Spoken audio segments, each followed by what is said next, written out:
So how does this quality score affect the way the auctions run? What we do is we have a concept of ad rank. And ad rank is going to be the bid of the advertiser times the quality of the ad. So in this particular example, I've got 4 advertisers. They're bidding 4, 3, 2, and 1. And the ads have different quality. In this case, it's a quality of 1, 3, 6, and 8. So to determine the ad rank, we just multiply those two numbers together.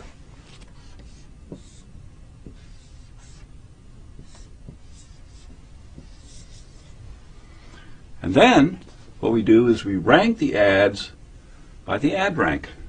So the best performing ad here is 12.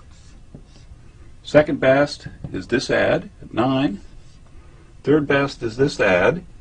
Then up here, the advertiser is bidding 4 has such a low quality that it doesn't get shown at all. So now we know how the ads are ranked. How much do I actually pay for a click? Well, we use the same logic as in the simple example I presented a few minutes ago. Namely, you pay the minimum amount that's necessary to retain your position. So think of advertiser in position 1. He's competing with advertiser in position 2.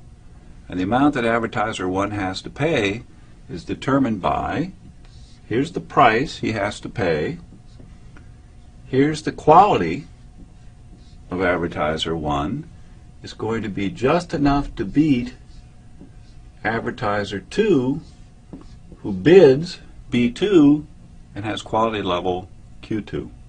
So if you solve that equation, the price that advertiser 1 has to pay, his actual CPC, is going to be the ad rank of the advertiser below him divided by the quality score of advertiser 1. So let's see how this works in a slightly more complicated example.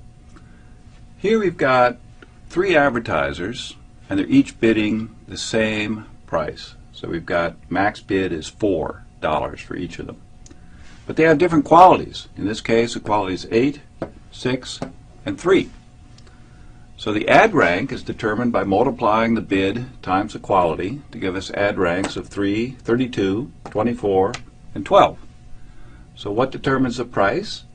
Well, the price is going to be the ad rank of the advertiser below divided by the quality score of the given advertiser. So in this particular case, it's going to be 24 divided by 8, or 3. In this case, it's going to be 12 divided by 6, or 2. And finally, for the last advertiser, in this example, there's no advertiser below the last advertiser, so the price this person ends up paying per click is just the minimum price that's determined for that auction. We can use this example to illustrate an important point. What happens if an advertiser increases their quality score by having, for example, a more relevant ad? Well, take advertiser 1. Suppose his quality score goes up to 10. Then his ad rank is going to go up to 40. What happens to his price, the price that he has to pay per click? That goes down to $2.40. So by increasing your quality score, you can decrease the price that you have to pay per click. So why do we use ad rank in this way? We'll go back to the ecosystem that I talked about at the beginning.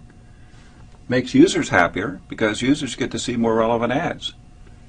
Makes the advertisers happier because the advertisers are showing more relevant ads, ads that are more likely to get results from the viewers. And it makes Google happy because with happy users and with happy advertisers, we get more people using our system. I hope that this discussion has helped demystify the Google ad auction.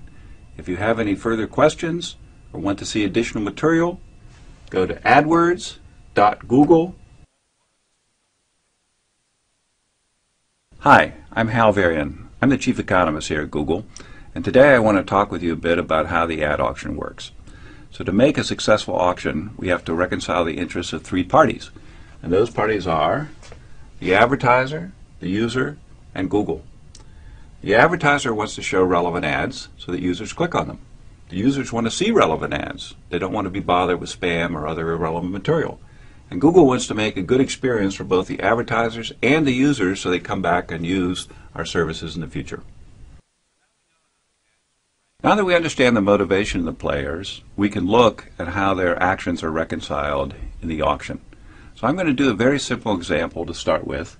It's a case where there are 3 slots, so 3 positions where ads could appear, and there's 4 bidders who are competing for those slots.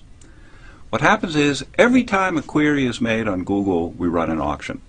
And the auction is an auction for clicks. So advertisers only have to pay when they receive a click. In this particular case, we have our 4 advertisers with different bids, 4, 3, 2, and 1. And the ads are ordered in terms of those bids. Highest bidder gets the first position, second highest bidder the second position, and so on. They don't have to pay their bid when they receive a click. They only have to pay the bid of the advertiser below them. So in this particular case, we have the first advertiser bidding $4, but they only have to pay $3, which is the bid of the second highest advertiser. Same thing for advertiser 2 and for advertiser 3. So in this way, each advertiser can bid their maximum willingness to pay, but what they have to pay is just enough to beat the competition. So I told you that was a simplified version of the auction. Let's try to do something a little more complicated. What's left out of the example I just gave was the concept of ad quality. So remember, users want to see relevant ads, advertisers want to present relevant ads to users, and Google wants both users and advertisers to have a good experience so they come back and continue to use the system. So what we're concerned with at Google is making sure that the ads that are shown to users have a high ad quality. So what is quality score? So there are 3 components of the quality score, and the biggest one by far is click-through rate. By allowing users to vote with their clicks, we have millions of people who are helping us decide which ads are best for each search query. Google's philosophy has always relied on user feedback as a key driver of decision making. So using click-through rate and quality scores is our way of incorporating that feedback into ad serving. Relevancy is the second largest component of quality score.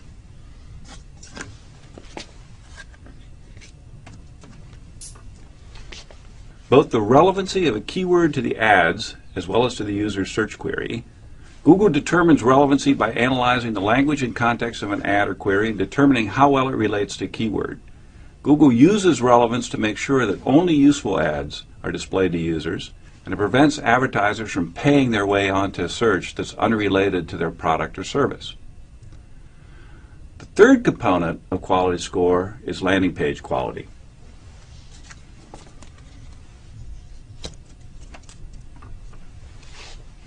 An ad is only useful to a user if the landing page it leads to helps them find the information they're looking for.